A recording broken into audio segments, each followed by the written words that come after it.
Raiding has always been one of the core gameplay features of the MMO genre, where a large group of players have to work together in order to defeat a boss, dodging fireballs, killing adds, and sometimes strange and funky mechanics where players have to operate siege machines or teleport to different realms. MMO developers have released some very interesting and difficult encounters over the years, and we're going to be looking at some of the most challenging fights of all time.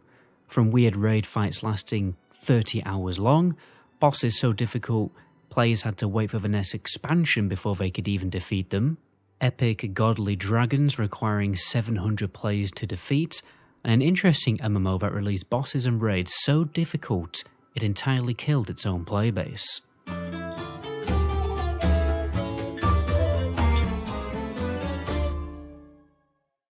Alright guys, so today we're going to be starting our list of an interesting sci-fi MMO released in 2014 called WildStar by NCSoft and Carbine Studios, which was actually a dev team of ex-Blizzard staff. But the MMO was doomed to fail, and did eventually shut down in 2018. Now, WildStar's problem was pretty simple. The game only catered to hardcore MMO players. The raids were tuned to be so difficult, and sometimes even bugged, that every player needed a deep understanding of every boss mechanic and their own class mechanics. Essentially, in World of Warcraft terms, everyone had to be a 99 passing player. There wasn't multiple raid difficulties to cater to different player skill levels like how WoW has normal, heroic and mythic mode. This game basically just had mythic raiding, and another detail to make things even harder for raid groups was the 40-man raid requirement. This was a big factor in slowing down world-first progress and had to be changed later in WildStar's lifetime.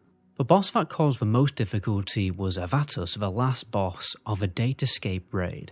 It took the top guilds months to finally defeat him, since he was bugged, overtuned, including all the other bosses in the raid, so sometimes I would spend 44 days just progressing on the other bosses, and all guilds had serious roster issues with the player base dwindling due to the endgame content being too difficult.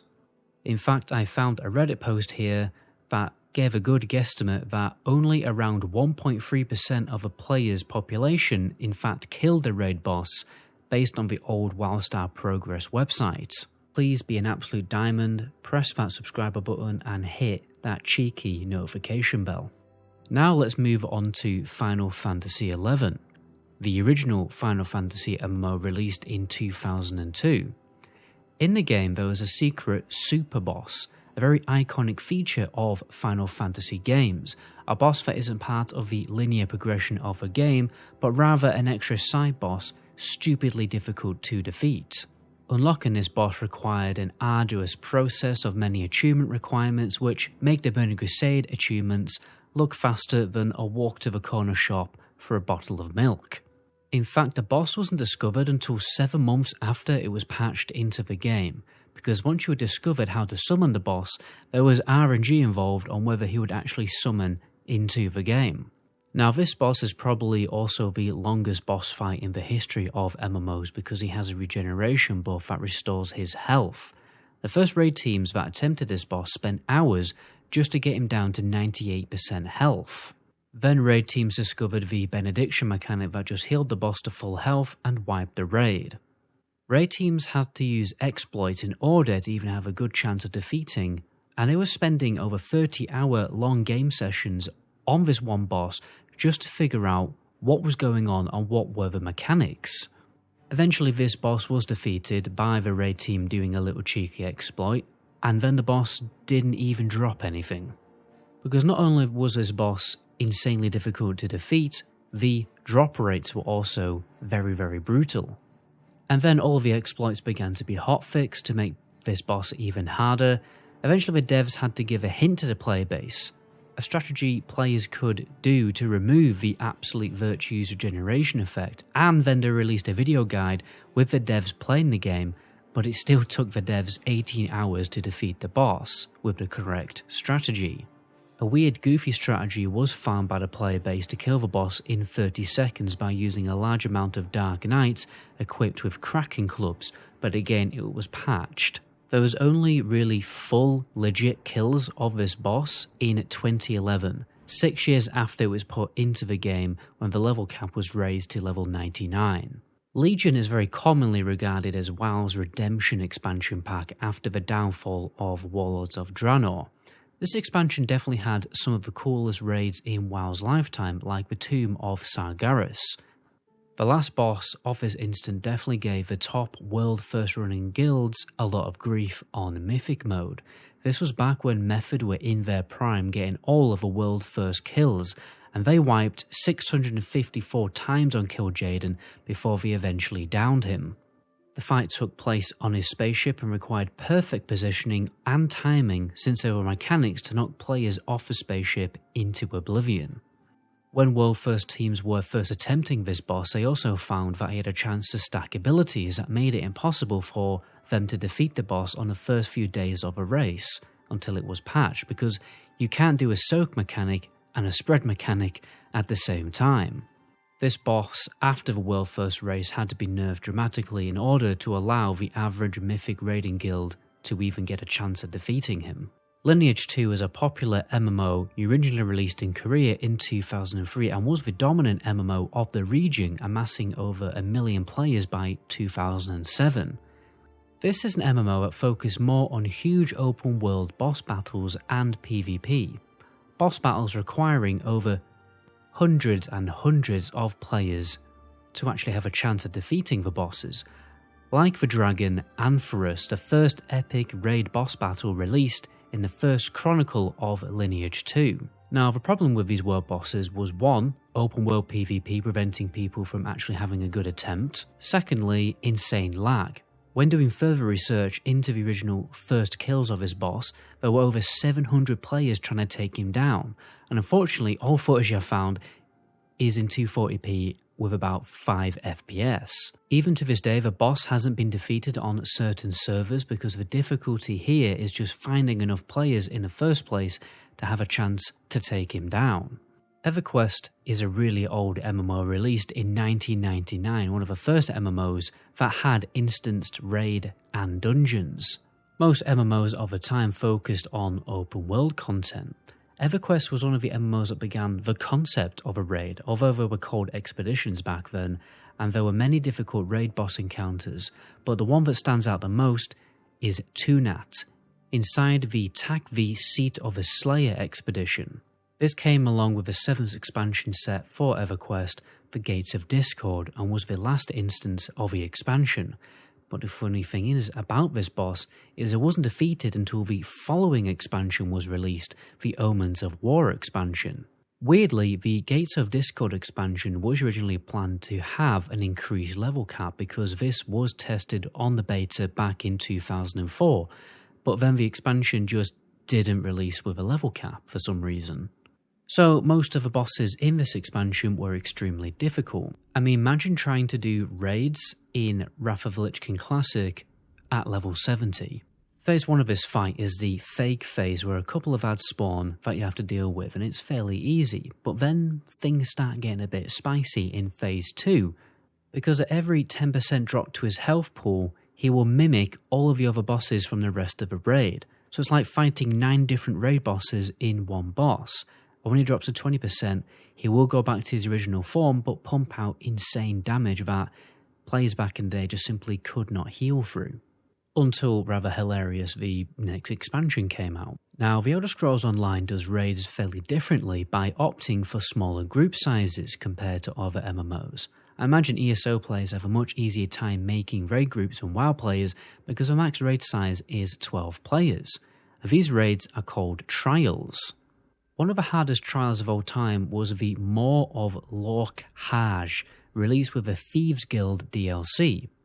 ESO has normal modes, and also hard mode versions of their trials, and you can make the trial even more difficult for yourself with a time limit to get an extra achievement. But the hardest boss of this instance was Rakhat on hard mode. This boss was finally taken down by the guild Beyond Infinity 5 months after the release of the DLC. This guy is a huge beefcake with 64 million health, and the boss fight can take up to 10 minutes. The boss room has 2 main areas, the large inside room and the one outside area, the backyard. There are 8 pads on the ground. When it turns gold, it will give players a Lunar Bastion buff, giving them reduced damage from Rakat and other mechanics, so the tank has to stand in this, otherwise he cannot survive. These pads will also turn blue and give a shadow debuff, reducing players' health and healing received. Then you need to set up backyard runners to reveal the Dramafra shadows that have to be killed. The Hulk will also spawn, which is an elite ad that needs to be tanked by an off-tank. He also has a cast that needs to be interrupted. There's 3 types of orbs that will appear. Void combustion orbs attach to players and explode. There's stalker orbs that you have to move away from, otherwise they will explode. And then there's AoE orbs that deal AoE damage. And that's just the first phase. In the second phase, there's the lunar phase, where the ads spawn on 8 different pads in a circle that have to be killed. Now during this phase, every player has a role and a job to do. You see, with the smaller raid sizes, there's much more individual responsibility in ESO raiding, and honestly, this lunar phase is so complicated to explain, it would take up half of the video. But you have to coordinate where your ranged and melee DPS are stood, because you have to stay on these pads but kill all the 8 enemies that spawn. Otherwise you cannot progress the fight and continue DPSing the boss. Similar to ESO, Guild Wars 2 also focuses on small raid fight party sizes with only 10-man raids. With the Path of Fire expansion, the Halls of Chain raid was released with the last boss, Doom, the former god of death. The first difficulty with this boss is that there's ads that you can't attack, you have to kite them because they will just kill you. There's skeletal ads you have to kill before they reach the Reaper mobs, and these Reaper mobs are actual NPCs that you need to heal and keep alive. Throughout the fight, green circles spawn on the floor, and players, once inside them, turn into a floating orb, where you fly around and go clockwise around the room to collect 5 orbs, and this prevents more ads from spawning. There's also mechanics where the boss steals your soul, and you have to go and steal your soul back. There's also a link mechanic where you have to run away from players that you're linked to so you don't die. At 10%, the boss will turn the whole raid into orbs, and we have to collect 5 red orbs again to become physical again, and then the raid has to use seals around the boss quickly to make the boss damageable again. But every time you go back into the boss's aura, you take huge damage, so players have to top up their own health. There's much more responsibility on the player in Guild Wars 2 to keep yourself alive than other MMOs. This is a very technical and complicated fight, and honestly I've only explained about half of the mechanics going on here. Mr. Pandaria was a rise of Method's dominance in World First races. From here they achieved every World First kill until February 2020, when they handed over the reins to the US guild, Liquid. Their biggest achievement during the Mr. Pandaria expansion was defeating Garish Hellscream on Mythic mode. Unlocking the fabled extra boss phase, players would be teleported inside the mind of Garish Hellscream into a vision of how he would destroy Stormwind with the power of the old god Y'Shaarj. In my humble opinion, I still think this fight is one of the top, most fun boss fights in the game. Bosses where you get teleported to different dimensions, effectively switching up and changing the boss room, are normally the most fun. Everyone likes to change the scenery because it catches a player off guard. The last phase was a real fight to the death. You didn't want that phase to last too long because it would just be game over.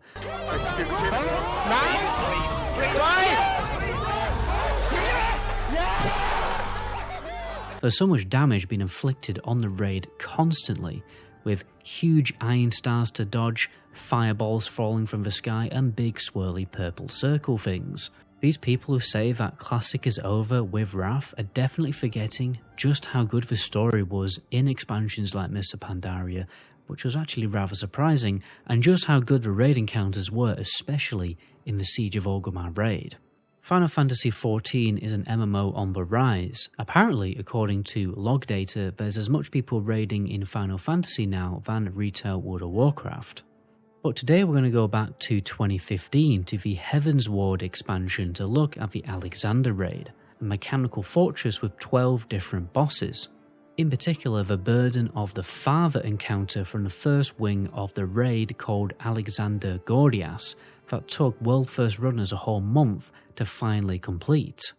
This is a very tactical 8-man raid where DPS will randomly get sucked through a huge tube where you have to go and solo a mob in order to be released from the quarantine. There's also a long list of AoE damage abilities players have to avoid. I mean, it would actually take me a couple of minutes probably just to list all of the damage mechanics going out on the raid in this encounter. For instance, Judgment Nissi is also a nasty mechanic that affects only the healers. If the healers are standing too close together, they will actually exchange stacks and most likely kill each other. But even if you do the mechanics properly, the stacks deal a lot of damage, especially when they fall off, to the healer, so you have to heal yourself and the other healers just as much as you're healing the tank. So it can be very hard to top yourself up while also keeping the tank alive, especially as this mechanic affects both healers, so you can't just rely on another healer to keep the tank alive. You're both in the same boat. Soon Wrath of the Lich King Classic players will have to face their most difficult challenge yet, Algalon the Observer inside the Ulduar instance. Algalon only appears after you defeated all the bosses on hard mode, which are hard enough individually. Most guilds won't even unlock Algalon until a few weeks into the phase and their raid team are better geared. The problem with Algalon is there's no floor, so it can be very difficult to even see the mechanics you're supposed to dodge in the first place, and these are normally an instant kill mechanic. In the original Wrath of the Lich King, Algalon wasn't defeated until 7 weeks after Ulduar's release by the guild Insidia. Another caveat of this boss is you only have 1 hour of attempts to defeat him, otherwise he'll despawn and then you'll have to wait until next week. It'll be interesting to see if in the World First race on the 19th of January whether guilds will actually wipe, because every single World First race on Classic there hasn't been any raid wipes like you see on retail World First races. Because I've been looking at a lot of the top guilds on Twitch attempting this boss and I haven't yet seen one of them just go for it and get it on their first attempt. So things could be extra spicy with this World First race. The concept of a raid is probably the most fun and unique selling point that MMOs have to offer. It's a competitive environment that will reward you the best loot and rewards that the game has to offer. But where did the idea and the concept of a raid come from? Which MMO had the first raids and instance content, and where are its roots and influences? Join me on my next video where I take you on a journey back to the early 90s to answer one very simple question. What was the first MMO raid?